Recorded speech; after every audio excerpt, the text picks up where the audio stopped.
This is not a plant. This is temptation. Let's talk about it.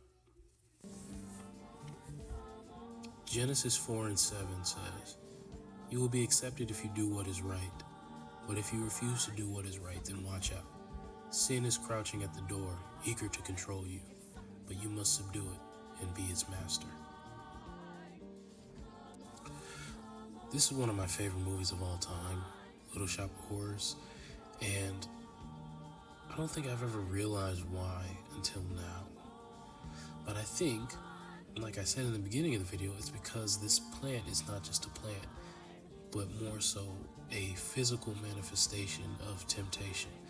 Now, I'm sure that's not what the directors and the creators of the film and the musical intended, but that's what I see when I watch the movie. And just to give a little bit of explanation on what I'm saying, look at the film itself. Seymour, the main character, is a down on his luck flower guy who lives in the basement of the flower shop on Skid Row. He's like barely has any money. The girl that he's in love with is in an abusive relationship. But there's 3 specific things in this film that I want to talk about, and I'll break it down for you. But this video, the thesis of that is feed me. And the reason why that pops into my head is because there's this old story that I used to hear all the time. This man goes to a church to talk to a pastor, and the man's like, "Pastor, I don't know what to do. I got so much bad in me, but I want to be good. How do I become good?" And the pastor says to the man, "There are 2 wolves that live inside of you, and each one of them is fighting for dominance. There's a good wolf that wants you to do good things, and then there's the bad wolf that wants you to do bad things." And the man says to the pastor, "Well, which one wins? How do I get good? Which one of these wolves is going to win the battle?" And the pastor says, "The one you feed." When the plant says to Seymour, "Feed me," that is, to me, the biggest of red flags up until this moment that something is wrong, right? I mean, red flag number 1 is you were in a farmer's market looking for something, and you looked at the plant cart and there was nothing there, nothing that interested you. You turn around for 15 seconds to look at a solar eclipse, and then you turn back around and now this plant has just appeared, and it looks like out of this world, look like something you've never seen before. That's red flag number 1, but let's just give him the benefit of the doubt, right? Red flag number 2, it won't take any water or any plant food that you give it, and then you poke your finger and it starts perking up like it wants some, and then you give it some and it starts to grow. That should have been red flag number 2. This is weird. No plants act like this. But most of all, the moment the plant began to speak is the moment that Seymour should have called his local authorities and had that plant burned. Something like that, But he didn't. He conversates with it, or converses. People gonna say conversate's not a word, but he talks with it. And as he talks with it, it wants more blood, but he can't solely supply it with blood just from his fingertips anymore. It's gotten too big. Then he says, "What do you want me to do, slit my wrists?" And the plant perks up again.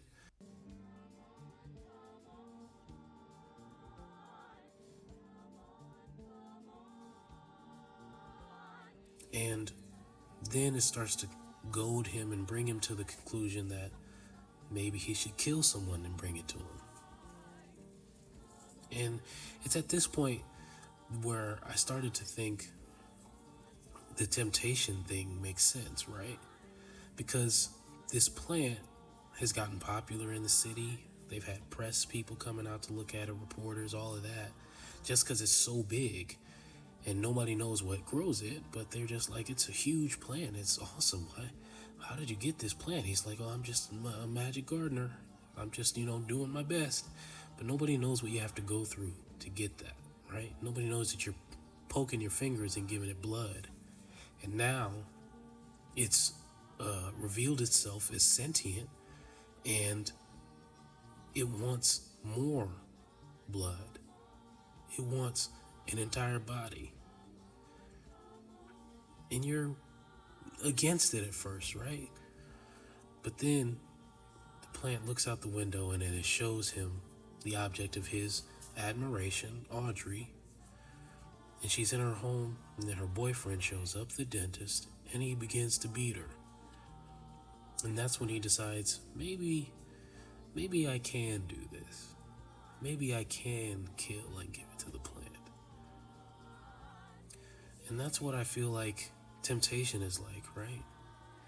It creeps its way in and makes it seem like it's nothing, crazy. It's just innocent, But as time passes, it requires more intention. At first, it's just a little smile here, a little text message there. Whatever your temptation may be, at first it starts off innocent. But as time passes, it takes a lot more intention to give into it. You give it an inch, and then it starts to take a mile.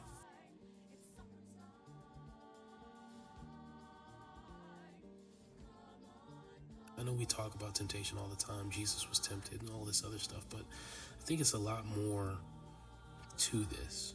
And that's why I'm just very interested in exploring this idea and this line of thinking. Because, again, the scripture said, watch out, sin is crouching at the door, eager to control you, but you must subdue it and be its master. He took care of the plant. The plant couldn't grow without his influence. If he wasn't giving it blood, it wouldn't have ever flourished. Without Seymour, the plant is nothing, or without some sort of source to give to it. If you don't give it anything, if you don't give into it, it has no real power. And I think that in that moment when Seymour sees what happens to Audrey, he's like, well, what's so bad about giving into it? What's so wrong about giving into it? If I give into it, I give it what it wants, Audrey no longer gets beaten. She might love me. She might be with me. The plant will get what it's wanted. It will get even bigger, and I'll get more fame and more influence and more wealth. What could be so bad about giving into this plant? What could be so wrong about giving into this plant? But in this film, we see what happens when you give in to temptation. Supper time. Little red dots all over the linoleum. Little red spots on the concrete outside. I'm talking blood, Krellborn. I'm talking under my own roof. An axe murderer. He's got your number now.